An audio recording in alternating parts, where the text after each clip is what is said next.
Welcome to the Learning Can't Wait podcast, a Full Mind production. At Full Mind, our vision is to ensure every child has access to an exceptional education. Each episode, we will be joined by pathfinders within and around the education space who are bringing about transformational change on behalf of deserving students. I am your host, Haley Spirabauer. Welcome back, everybody, to the Learning Can't Wait podcast. We have a guest today who is beyond inspiring to me for many, many, many reasons. And I know you're going to feel that as well. We have Shannon Cox, the superintendent of Montgomery County Education Service Center. Welcome, Shannon. Hi, thanks for having me. Shannon, you know this is a full disclosure moment. We recorded this episode, or at least I thought we recorded this episode once before, but no recording actually could be found. So thank you for your generosity of coming back to tell your story. I, as you know, am in awe of what's happening in Montgomery County ESC. I'm also in awe of your leadership. So I felt it really important to do this again. And I just want to thank you for sharing your time with our audience, even though you did it once before. Absolutely. It's my pleasure. Times two.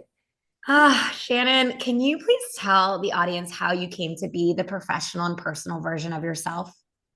Yeah, absolutely. So, being an educator was actually not something I woke up in third grade and said, hey, I want to be a teacher. It wasn't this lifelong ambition at all. My dad, however, was an educator and a building principal for several years, spent his entire career in one particular school district. 40 years in education. I parked his car in the same spot for 37 of those 40 years. So it wasn't like education wasn't in the purview of what, life could be or what the opportunities are. But I was just really always infatuated with aviation. The Wright brothers were something that, when I first heard that story and knowing that I was in the epicenter of the birth of flight, it just was something that sparked that interest and joy in my heart. And so I actually woke up in sixth grade and wanted to be the first female fighter pilot for the United States Air Force. And I decided to break the news to my parents that I was going to head off to the Air Force Academy and I was going to do my thing. And so my parents were completely supportive of that. We went to all of the right meetings. I took all of the right coursework. I followed all of the right senators at the time to hopefully get my nod of affirmation that they would support me and make the recommendation. And, life just has a way of taking its turns. And so I was a senior in high school, had passed the interview, had gotten all the way to the point of literally waiting on the nomination from John Glenn and or Mike DeWine at the time, which is ironic because he's our current Ohio governor. And I suffered a stroke my senior year in high school. And so I was quickly faced with reality that I was not going to be eligible.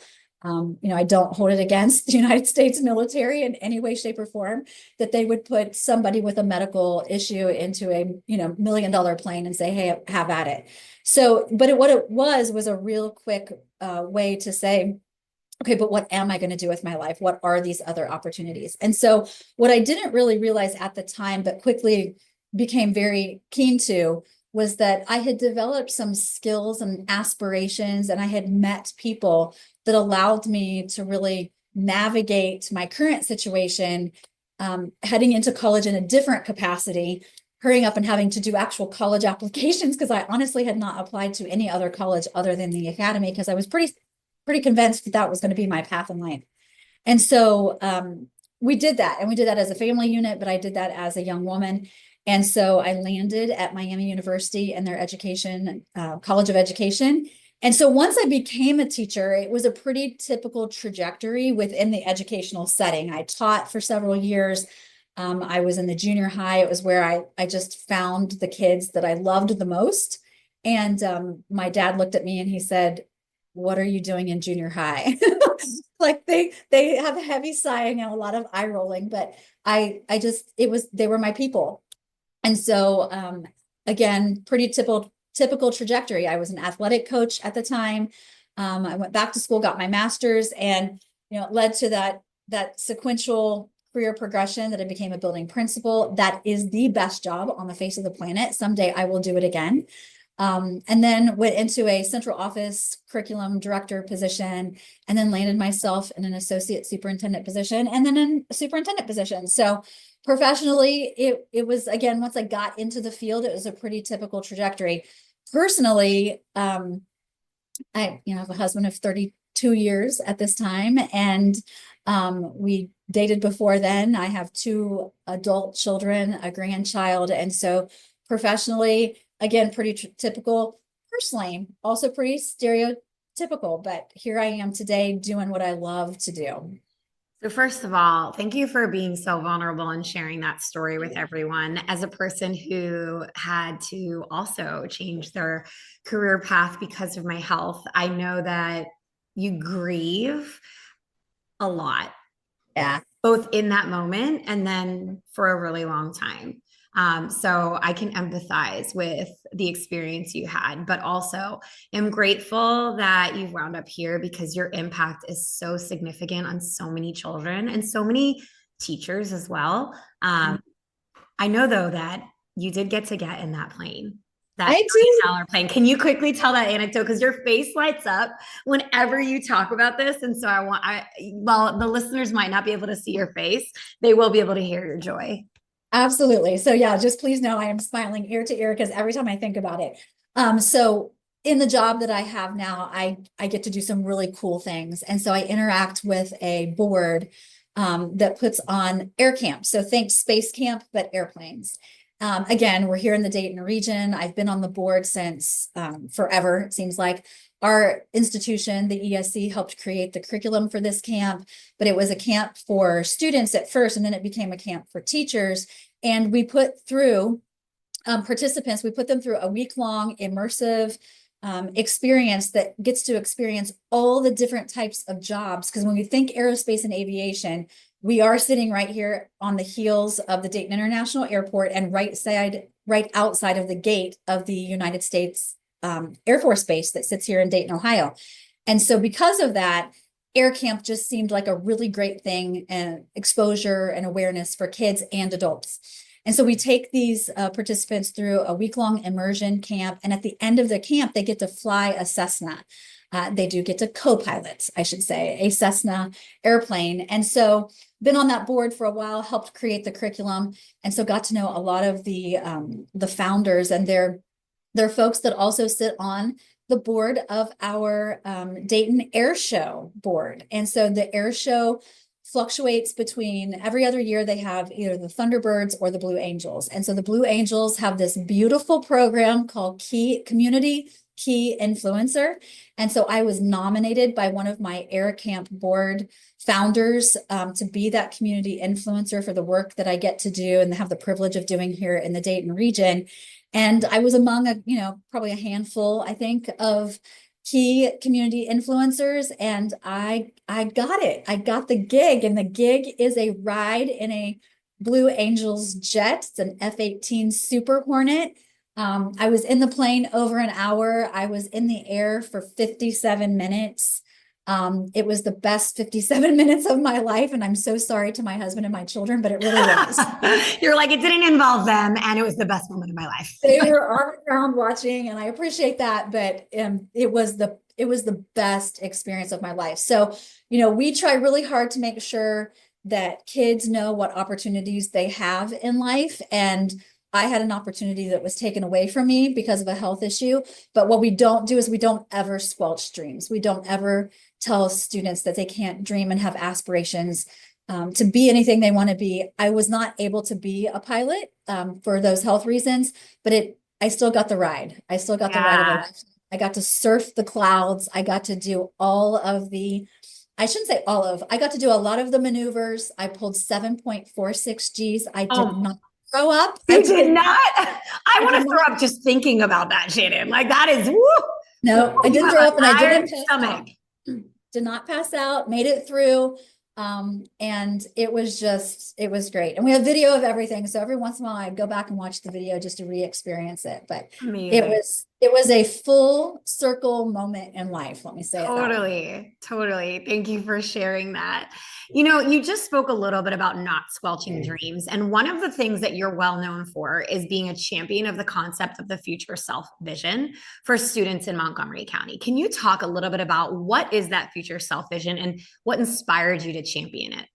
Yeah, absolutely. So, we really believe that every child, regardless of their circumstance, regardless of their zip code, should be able to close their eyes and think about themselves in the future and actually be able to envision themselves in an opportunity to be living the lifestyle they want to live, having the job that they want to have, and not just about what do you want to be when you grow up, but really about what quality of life do you want to have when you grow up. Who do you feel safe around? What kind of car will you drive? Where will the neighborhood be that you walk your dog if you choose to have a dog? What does that look like? And then as adults who are caring for these children, both in the educational setting and just in a community, as a community member, how do we as adults then help you realize that aspiration? And how do we help you get there? And so we call it the future self vision. We completely believe in the 5 social emotional competencies that Castle has put on the map, but we believe that that future self vision is the 6th competency, the ability to be able to see oneself in the future, regardless of circumstances. And the reason we got to that, and I was very humbled to be able to do a TED Talk on that.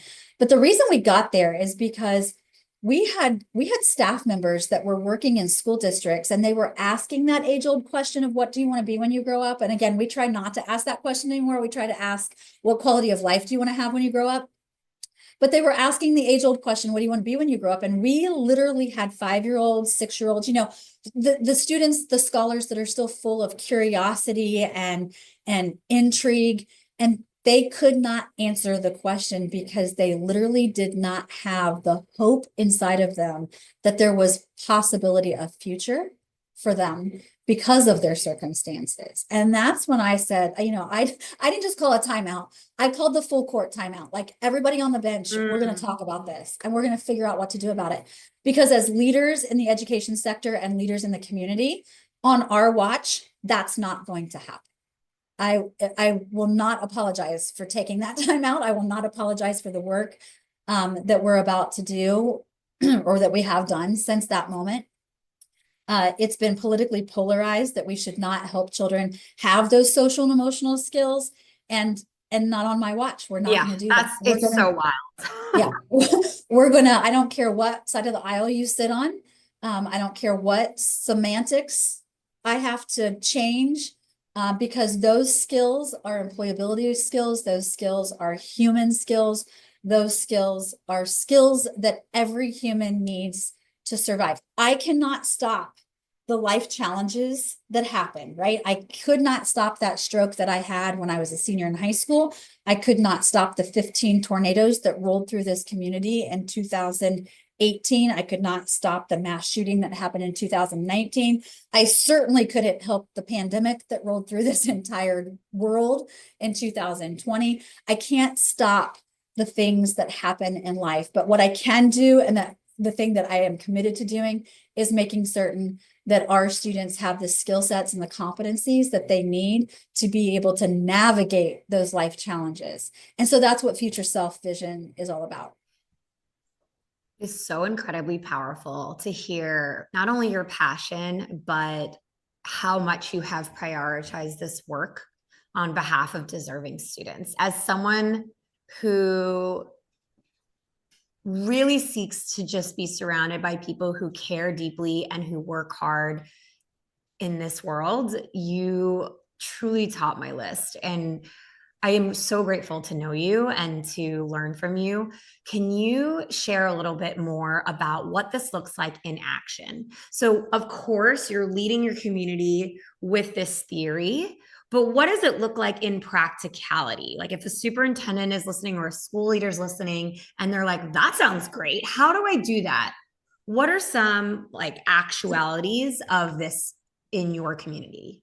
Yeah, absolutely. So one of the things that I think we we tend to pigeonhole ourselves in education to thinking about future opportunities and those discussions with children, but we think about it in high school. We think about it maybe in the 8th grade when they take that trip to the Career Center and they start to explore their opportunities. What we need to do better as the adults in the community is making certain that we're having those conversations and showing children at very young ages what opportunities could be and can be. We focus a lot, especially post-pandemic, on learning recovery, but the learning will happen if we have regulated brains and we can see to the future. So it's sort of twofold. We need to do school differently, and that means a lot of different things. We need to talk to kids earlier about future opportunities. I often say if it doesn't happen on their block, they don't know that it can happen. Most 5-year-olds only relate to career opportunities in the future that they find has a vehicle attached to them or a uniform, a hat. My 5-year-old still wants to be a digger man. He calls me a digger man. Yep. Yeah, that's right. And my now 7-year-old grandson, when he was 4, he was infatuated with a trash collector, right? Because that truck was cool. And that vehicle was something about that. And we need trash collectors. So if that's where you end up, then that's where you end up. It's not to judge careers. It's to make certain that every child understands what their opportunities are. And in order to do that, we just have to do school differently. We have to provide opportunities at a much younger age. A lot of people want to talk about personalized learning. It's a big buzzword in education. I think learning just needs to be personal. I think that it needs to mean something to the student, and whether they're a kindergartner, the 3rd grader, a 7th grader, or a 12th grader, they need to be involved in education that is personal to them. And that means we have to be engaging. And so we have to think about school differently. The one thing that I was really hoping the pandemic would do is, kind of shove us wholeheartedly into the 21st century. We've kind of pulled that Band-Aid off and said, we're going to do school differently. We're going to make learning be the constant, and we're going to have time and environment be the variables in this whole equation. And unfortunately, it didn't quite happen the way that I wanted it to happen. And I think that's malpractice on our part. I think that, and those are strong words, but I stand by them. I think we have got to do school differently. So that's one aspect of it. But I also think that we need brains that can learn, because if we can't have brains open for business, we do a lot of work with Dr. Bruce Perry, and he talks about those cortex, that top part of the brain, being open for business. And we can't do that if they're not regulated. And so life is hard. And that's where those compensatory skills come into play, those human skills come into play. So what we have found is that you can't do them in isolation. You have to do them together. So we couldn't find a curriculum out there that exposed young people to careers or future opportunities that weren't attached to vehicles, children's literature, or when we think healthcare, we think doctor, nurse. We don't necessarily think radiologist. We don't necessarily think nutritionist. We don't think about all the other careers within those sectors. And so we created a curriculum that allowed students to be involved and engaged in those types of opportunities. The other thing that we created is a social emotional curriculum that was integrated with language arts for our K-6 learners. I was a building principal. I said it was the best job on the face of the planet. But the 3 questions we always ask as a building principal is, who's going to teach that? When am I going to put it in the schedule? And where's the money going to come from? So we created this curriculum that allowed future self to really be developed through language arts and social emotional competencies, that allowed the language arts teacher, the who, in the language arts block, the when, with the resources that every school has set aside for literacy and language arts. So we answered the 3 major principal questions and said, this is when you're going to do it. This is how you're going to do it. And what we've seen is kids come to school more regularly. We've seen kids have less office referrals. We've seen an academic achievement in language arts when using this curriculum that supersedes the peers that do not use the curriculum. And it's not the be all end all. It's not a magic wand. It's not a silver bullet, but it was our attempt to make certain that we did school differently, and we exposed kids at an earlier age of what those future opportunities and what those skill sets they need to navigate future opportunities, so that they could have those at a young age. Again, waiting until junior high school, it's just too late. So I get a lot of pushback. We partnered with the singer-songwriter Jewel to do that curriculum. And honestly, her people wanted to go junior high and up. And we pushed back and said, we need to go junior high and down so that we are preparing our youngest learners to have those skill sets. It doesn't mean that we stop doing all the great things that we're doing in junior highs and high schools to make sure that kids have opportunities to build on those skill sets, but we've got to be preventative, not reactive to the situation and to the world, quite frankly, that we're living in. So speaking of doing things differently, one of the pieces of Montgomery County ESC that has me most gobsmacked is your work on absenteeism. And when I interviewed former Secretary of Education Arne Duncan, I actually brought this up because absenteeism is a platform that he stands on as a huge piece of school improvement, as well as gun violence reduction, which is what he's currently focused on. And I told this story. I said, recently I met Shannon Cox, the superintendent of Montgomery County ESC in Ohio, and she described an astoundingly impactful partnership that they formed with Graduation Alliance to conduct outreach to more than 98,000 students and families to address chronic absenteeism. The work resulted in a 13.9% drop in extreme chronic absenteeism across schools, with an impressive increase in K-5 participant attendance by 11.3 days year over year. Shannon, this work I have not read of, heard of, seen work like this. Can you tell a little bit about the partnership you formed with Graduation Alliance, why you felt this was important to focus on, and the lasting impact that it's had some 2 years later?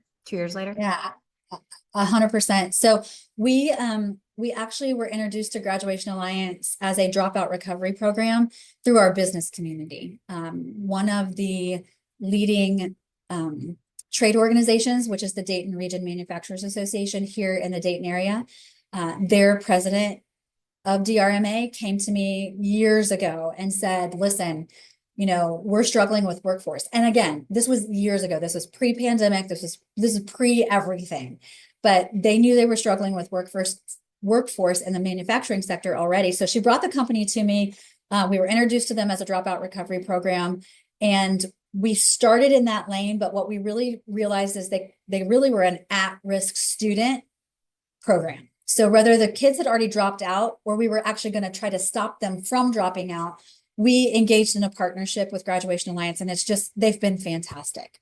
And so as we, over the years, developed the different models of engagement with Graduation Alliance, I went to them and I said, hey, what about the kids that just aren't at school? Like, can you go find them? If you can find kids that have dropped out, can you find the kids that are still enrolled K-12? Because they were really just a high school company at the time.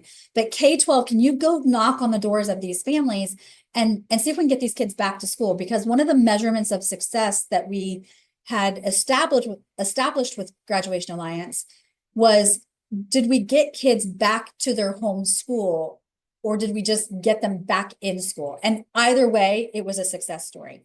And so they politely said, Shannon, that's not really our gig. But as most people do when they know me long enough, I don't usually just stop there. So I just kept re-engaging that conversation and said, so let's try again. It's now in the middle of a pandemic, and we have like 60,000 children that are no longer enrolled in the state of Ohio in public schools. And I don't know about you guys, but like my Amber Alert, which is what we use, to notify for missing children, like I didn't get 60,000 Amber Alerts. So where are these kids, and why isn't it bothering anyone but me that they're gone? Like, where are they? And so they realized, Graduation Alliance were like, you know what? We are having the same request in New Mexico. We kind of started down that path with them. I said, okay, so that's what we did. We started what we called Engage Montgomery County. We did a little pilot here in Montgomery County where we said, in Montgomery County, we have these missing children. And by missing, again, not coming to school. And so they started re-engaging those kids. And what we realized is that, like, in the 6th through 12th grade, parents were saying, well, they're not coming to school because we're not home. And they are. And again, this was in the midst of the pandemic. And 14% of them, said we've got commitments outside of school, meaning like they had to go to work to help their families survive the pandemic. In the K-5 area, we had 71% of our families say to us in Montgomery County, we just don't know how to operate the tech. And 89% of our families said we need academic support. So I turned to the State Department and I said, if this is what we're seeing in Montgomery County, my guess is we're going to see this in the state as well. And this is not going to be a short recovery. Like, we're not going to get this like call one day that says pandemic is now closed, it's now over, everybody go back to school and everything's going to go back to normal. And so the State Department of Education embraced the data that we had here in Montgomery County. They did Engage Ohio, took it statewide, and then that's where you see that over 98,000 families were referred to Graduation Alliance to be helped. And so we had amazing outcomes from them too, but very similar reasons why students were not re-engaging back in school. And so what we know is what we learned, right? Families need support. They need academic support. Transportation plays a huge role in getting kids to school. And so when you are now short on bus drivers and even just people with CDLs to become bus drivers, we know that 79% of our Ohio families were facing transportation challenges. 63% of our students at that time that they were doing the statewide rollout said, we just need help contacting our teachers and having more communication with teachers. And let's face it, teachers were like doing the best that they could because it was just so crazy, right? Like, we were trying to get back to school. Teachers were still trying to deal with their own family issues. They were dealing with their own mental health issues. And so it was just a lot. So having this third party that could kind of help intervene and put people into connection with community resources was just absolutely vital to the recovery, if you will, and the sustainability. But the biggest piece that we know is that 93% of our families that were involved in Engage Ohio needed math and language arts support. And so that really led to one of the pieces of data that really bolstered our State Department, our governor, and our General Assembly passing some new legislation around the science of reading and really making certain that we taught language arts differently so that students didn't need as much academic assistance coming out. And again, we're now clearly out of the pandemic. So this is something that has now been sustained for the last couple of years.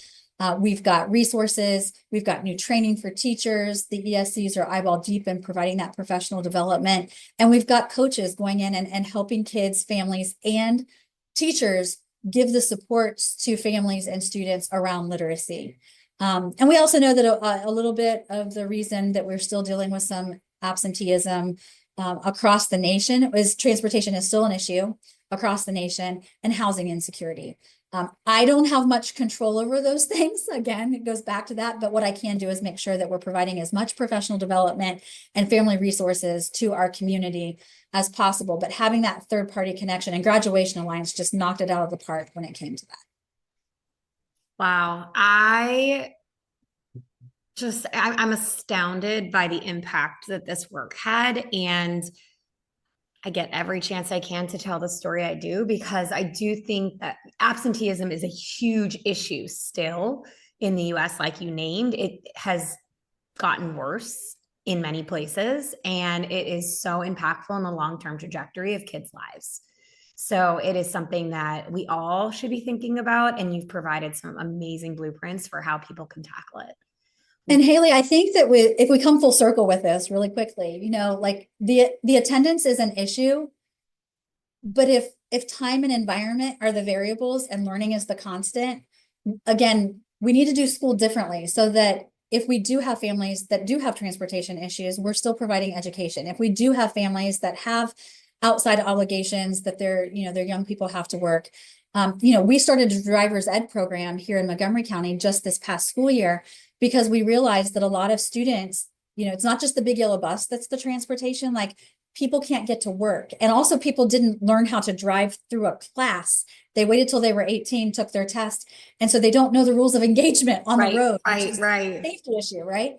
So the more we can do to kind of plug in the fillers of some of those gaps. We constantly just have to keep thinking about how we do school differently, though, so that we can have students who are engaged in learning regardless of where they are attending school. And I'm putting air quotes around that for those of you who are listening, because it's full circle. We have to think about doing school differently. It doesn't mean do away with brick and mortar schools. We know that humans belong with other humans, and we know that they learn the best when they're in those cohorts and have, again, families of students learning together. But when that can't happen, we still need to make sure that they're attending school and learning in a different environment. So I think full circle, it comes back to just making certain, if we can't get them to school, then how do we get school to them?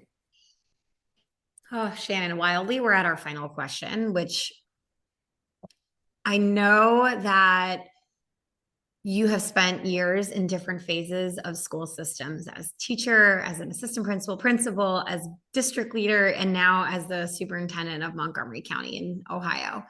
But I want you to think back to the early days of your career in schools when your dad was questioning your choices as a middle school teacher. And I'd love for you to share what advice you would give a teacher who's starting their career today. My dad actually gave me some great advice. He said the first 2 years, you're just learning. And so give yourself some grace and permission to forgive yourself that you weren't 100% those first couple of years. The third year is when you feel like, I got this.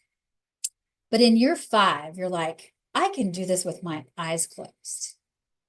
But if we think about the research around master classes and when you become an expert, it's usually around year 10 when you think about the hours that we spend in the classroom, right? So whatever that equates to in education, it equates to year 10. So as lifelong learners, you should not stop learning, but we have to give ourselves the grace and the permission to do the best that we can. If I could go back and apologize to the kids that I had in that 6th grade classroom those first couple of years, I would be like, oh, babies, I'm so sorry. I know how to do it better now. But I don't spend time thinking in that space because I did the best that I could. But you were called to this profession for a reason. You landed in that classroom for a reason. Don't discount the lifelong impact that you are having on not just the students, but on the community and in the world. The ripple effect for educators is long-term, and it's sometimes really hard to see when you're grading 300 essays and getting ready for standardized tests and making certain that Billy has breakfast. It's really hard to see when you put on so many hats as an educator, because we expect so much out of our teachers. But long term, when you get to that end of career and you look back, I always tell people there's work and there's legacy work. And I would tell my younger self, and I would tell all of my new educators, you are doing legacy work. Amazing. Shannon, thank you so much for doing this again. This time for an audience. That's not just me and the dog that's sitting next to me. Thank you so much for sharing your insights, your wisdom. And I really am just so grateful to be able to follow you and the work that's happening in your community. And I am grateful to have you in my life. It is a pleasure and honor to know you every day. I'm a better person because I know you, Aileen. Oh my goodness, that's so kind. This is just a love fest happening here at the end of the episode. Thank you to everyone who joined this, and thank you to everybody who just really is going to learn a lot from today's episode. I'm grateful that y'all came to join. Thanks for listening to the Learning Can't Wait podcast. If you like what you heard, please rate, review, and share this episode. Be the first to know when we have a new episode by subscribing wherever you listen to podcasts. If you'd like to be a guest on the show or have a suggestion for an episode, email us at podcast@fullmindlearning.com.